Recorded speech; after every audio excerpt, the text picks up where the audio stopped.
मिश्री का मैं भोग लगा रही हूं मेरे गोविंद को। इस तरह हमारा गृहस्थ जीवन, यदि आप भोजन बना रही हैं तो आपके मन में यह भाव होना चाहिए कि सबसे पहले भोग में अपने गोविंद को लगाऊंगी।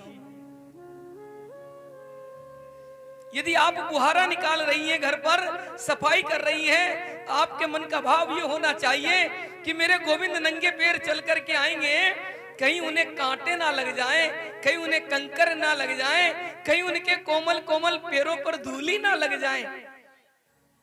ऐसा मन में भाव हमारा रहे तो हमारा गृहस्थ जीवन सफल हो जाता है।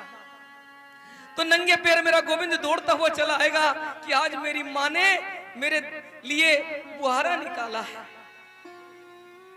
गृहस्थ के कार्य करते रहो, लेकिन अपने कार्यों को गोविंद से जोड़ दो मेरे प्यारे। यदि आप बर्तन को मांज करके जल भर रही हैं तो मन में भाव होना चाहिए कि आज तो मैं अपने गोविंद को रगड़ रगड़ कर नहलाऊंगी, आज मैं मेरे गोविंद को ठंडा ठंडा जल पिलाऊंगी।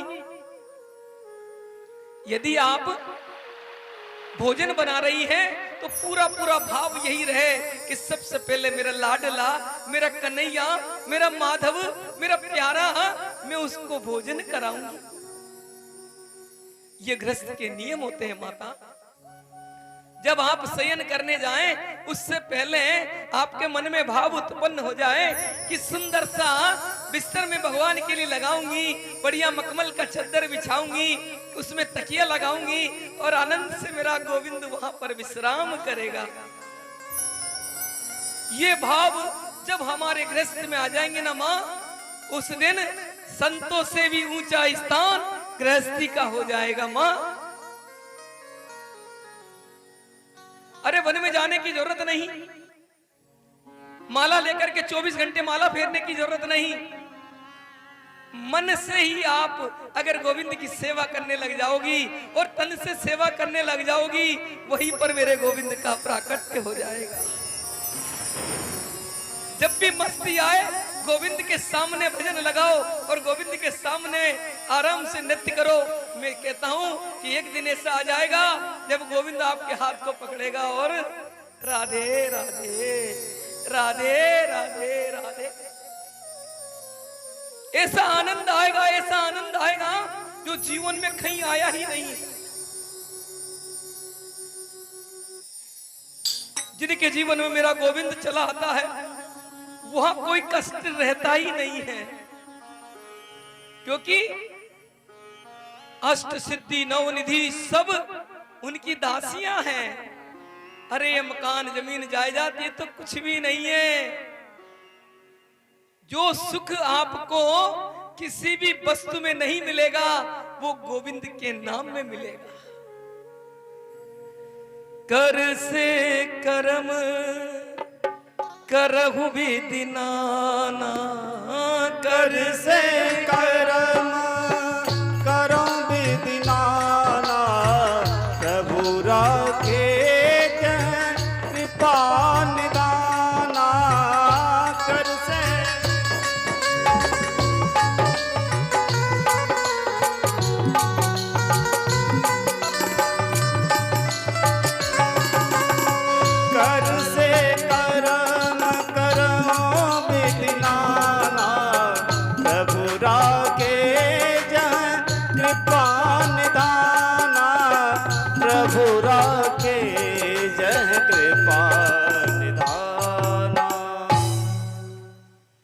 हम हाथों से कार्य कर रहे हैं और गोविंद के नाम का उच्चारण कर रहे हैं।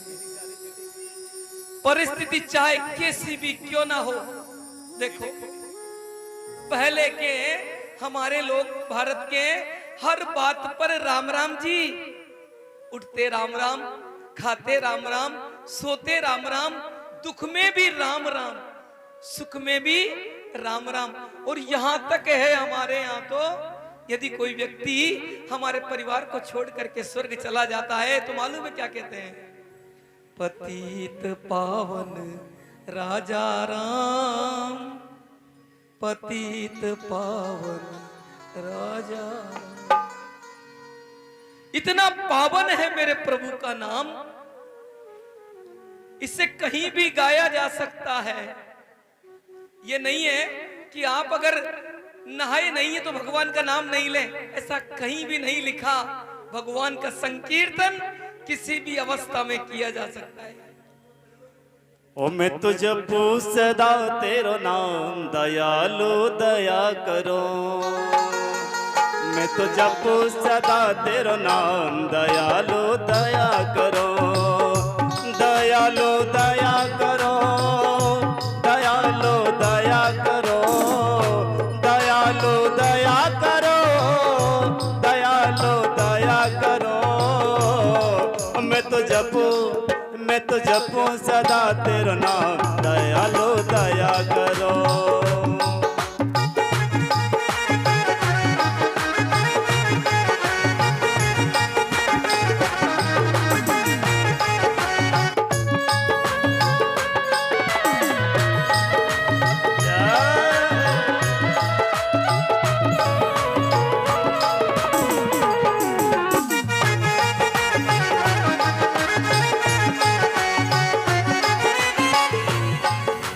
द्वार खड़े हैं भक्त तुम्हारे,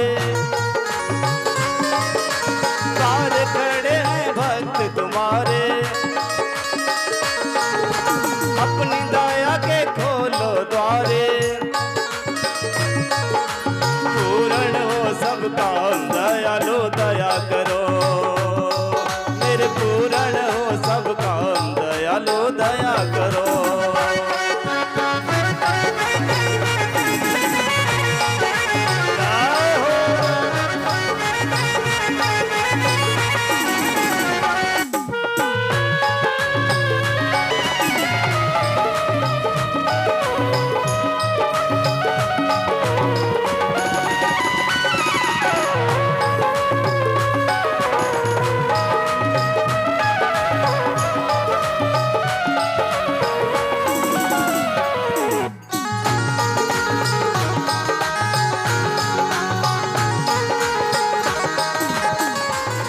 साधु संत की संगत देना, साधु संत की संगत देना। नाम अपने की रंगत देना। दास बना लो राम, दयालु दया करो। मुझे दास बना लो श्याम, दयालु दया करो।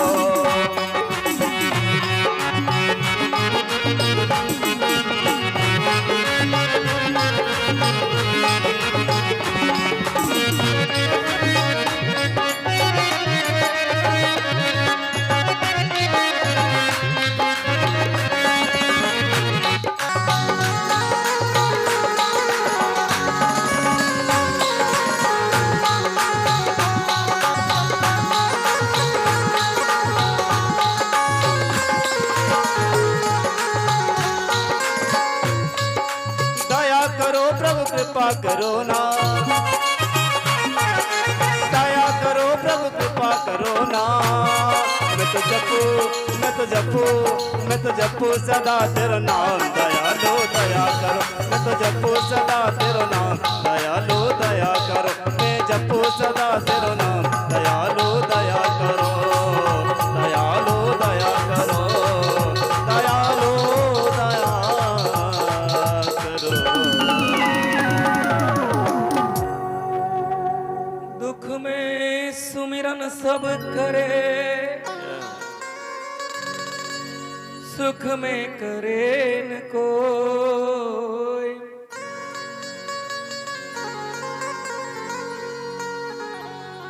अरे भैया जो सुख में सुमिरन करे तो दुख काहे को हो।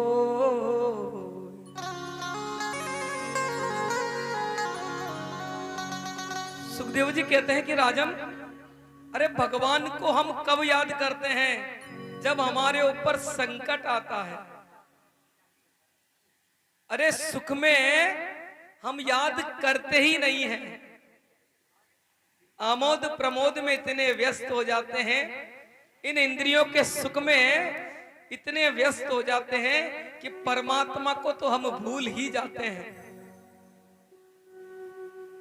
भोजन की थाली पर बैठे हुए हैं। आहा, गुलाब जामुन कितना मीठा है। यदि उसी भोजन को परमात्मा से जोड़ करके आप करें, ओ प्रभु तेरी प्रसादी कितनी सुंदर है, तो परमात्मा भी याद आ गए और आपको आनंद भी आ गया। दुख में सुमिरन सब करे, सुख में करे न कोई। अरे जो सुख में सुमिरन करे तो क्या होगा, तो दुख काहे को होए। सुखदेव जी महाराज कहते हैं कि राजन, एक पर्वत है, उसका नाम है त्रिकूट। उस पर्वत की मंगलमयी कंदरा है। उस पर्वत पर बड़े सुंदर सुंदर प्राणी वहां पर निवास करते हैं। बहुत सुंदर वहां पर वृक्ष लगे हुए हैं, लताएं लटक रही है, बोरे गुंजार कर रहे हैं, पुष्पों की मादक मादक भीनी भीनी खुशबू वहां पर चली आ रही है। एक बड़ा ही सुंदर वहां पर एक सरोवर है। उस सरोवर में बड़ा ही सुंदर जल भरा हुआ है। कमल के पुष्प वहां पर खिले हुए हैं। उस पर्वत का नाम है त्रिकूट पर्वत। पर्वत की मंगलमय कंदरा में महाराज एक गजेंद्र नाम का हाथी निवास करता है। गजेंद्र का अर्थ होता है हाथियों में सबसे शक्तिशाली। जिस हाथी में 10,000 हाथियों का बल होता है ना, वही गजेंद्र कहलाता है महाराज। उसके 50 पत्नियां, 150 पुत्र हैं। और जब वो मदान्ध होकर के चलता था तो उसको देख करके छोटे मोटे जीव जंतु डर के मारे भाग जाते थे महाराज। और जो उसके सामने आ जाता था वो जय जयकार लगाता था, बोलो गजेंद्र महाराज की। अपने परिवार के साथ में गजेंद्र भ्रमण करता हुआ एक सुंदर सरोवर जिसका जल अगाध है, स्नान करने के लिए चला गया महाराज। हाथी को स्नान करने का बड़ा शौक होता है, बड़ा मस्त होकर के स्नान करता है, अपनी सूंड में जल भरता है और कभी हथनियों पर डालता है, कभी उनके बच्चों पर डालता है। इस तरह आमोद प्रमोद में आनंद कर रहा है। अपने परिवार के साथ में बड़ी सुंदर जल क्रीड़ा कर रहा है और किलोल कर रहा है और सब जय जयकार कर रहे हैं महाराज। इसी सरोवर में एक विशाल ग्राह रहता है।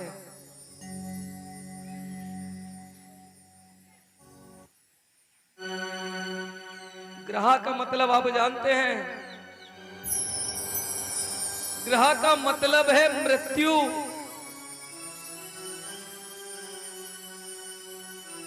जब मनुष्य की मृत्यु आती है ना, तो सबसे पहले मृत्यु उसके पैरों को पकड़ती है महाराज। कहते ना, उल्टा सूजन आ गया।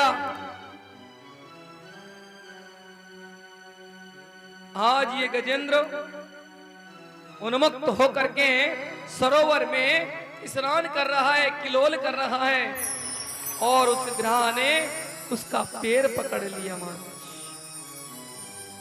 जैसे ही पैर पकड़ा है, उसने मन में विचार किया कि मेरा पैर किसी ने पकड़ लिया है।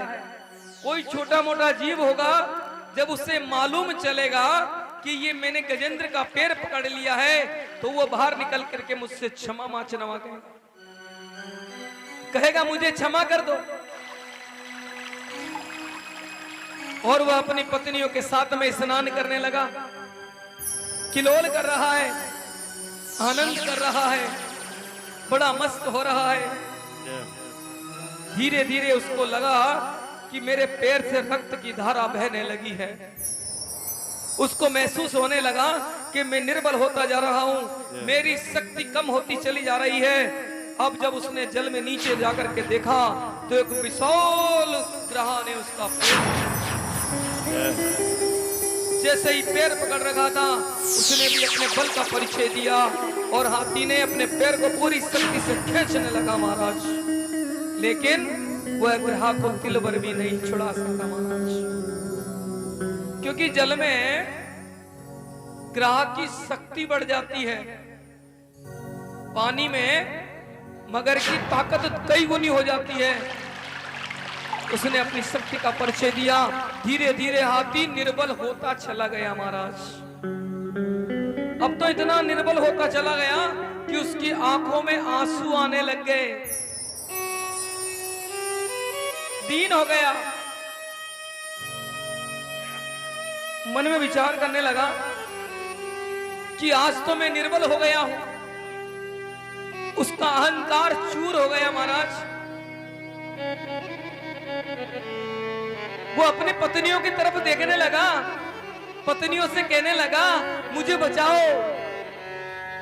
और यही प्यारे इस मनुष्य के साथ भी होता है, जब उसका काल आता है ना तो वो अपनी पत्नी की तरफ देखता है और कहता है रे मुझे बचा ले।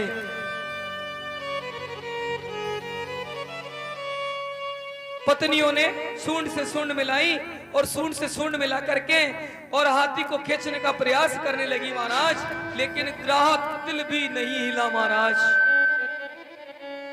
उसके बाद में वो अपने बच्चों की तरफ देखने लगा, अरे बेटा, अरे मुझे बचा लो बेटा। उसके सभी पुत्रों ने सूंड से सूंड मिलाई महाराज और सबके सब मिलकर के आज जो गजेंद्र 10,000 हाथियों की जिसमें बल है, जिससे पूरा पर्वत थरथराता था, आज वो गजेंद्र दीन हो गया। इसीलिए तो कहते हैं प्यारे, जब जवानी आती है ना तब मनुष्य अपने आप को क्या पता क्या समझने लग जाता है, और वो जवानी जब उतर जाती है, बुढ़ापा आ जाता है ना, तब वो वही मनुष्य घुटने टेक देता है। तो ये घुटने बचपन से ही टेक दो, भगवान के आगे बचपन से ही समर्पण करो।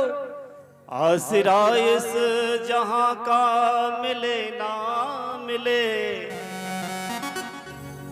आसरा इस जहां का मिले ना मिले, मुझको तेरा सहारा सदा चाहिए।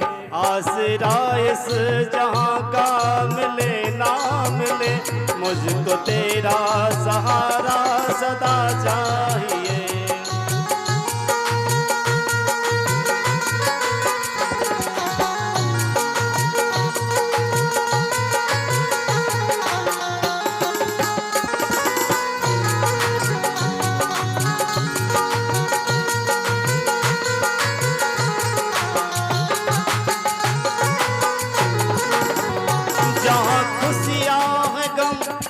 ज्यादा है कम, जहाँ खुशियाँ है कम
और पथ है विशाल।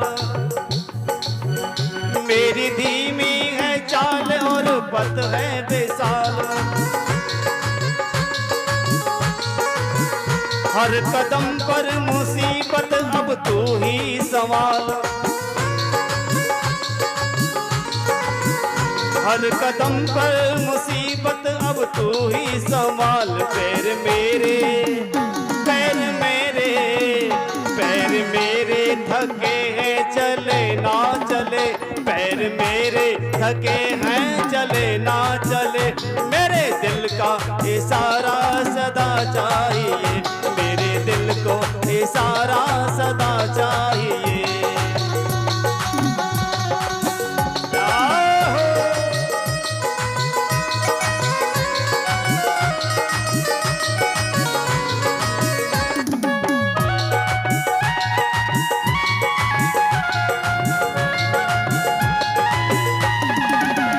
आसरा इस जहां का मिले ना मिले। आसरा इस जहां का मिले ना मिले। मुझे तेरा सहारा सदा चाहिए। मुझे तेरा सहारा सदा चाहिए। मुझे तेरा सहारा सदा चाहिए। मुझे तेरा सहारा सदा चाहिए। दीन होकर वो यही पुकार रहा। दीन होकर वो यही पुकार रहा। मुझे तेरा सहारा सदा चाहिए। सबने जब समय बहुत व्यतीत हो गया महाराज, अपनी अपनी सूंड टाली और मुंह फेर करके एक एक करके सब चल दिए महाराज। आज वो अकेला है। जहां पत्नी आगे पीछे घूमती थी, बच्चे आगे पीछे घूमते थे। पापा जी ये ले लो, पापा जी ये खा लो, पापा जी ये कपड़े पहन लो। और जब मृत्यु का समय आता है ना, तो वही बच्चे जो कहते अब तो पिताजी चले जाओ, पिताजी चले जाओ। पैसे बहुत बर्बाद हो गए इलाज कराने में। अब तो मैया तू चली जा मैया, बहुत पैसे लगा दिए इलाज में। भैया गजेंद्र मन में विचार करने लगा, कस्य माता पिता कस्य,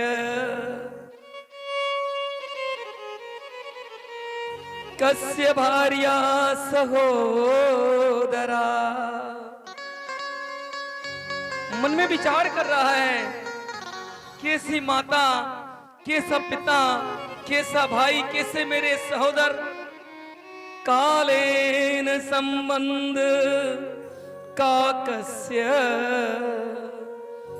कालेन संबंध काकस्य परिवेदन।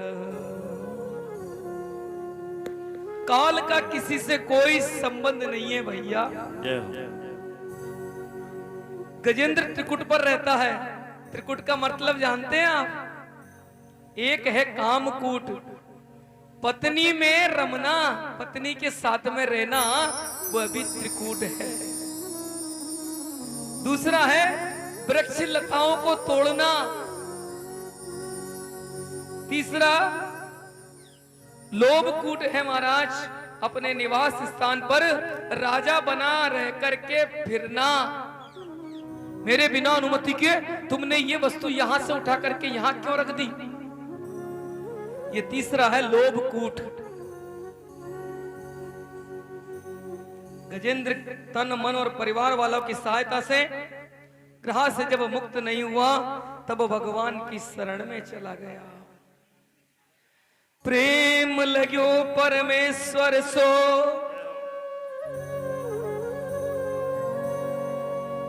तब भूली गए सिगरो घर बारा।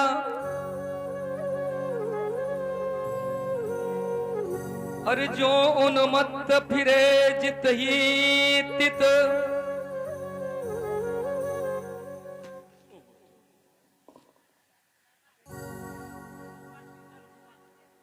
ने को रही न शरीर समारा। श्वास उसास चले सब रोग, चले द्रग नीर अखंडित धारा। अरे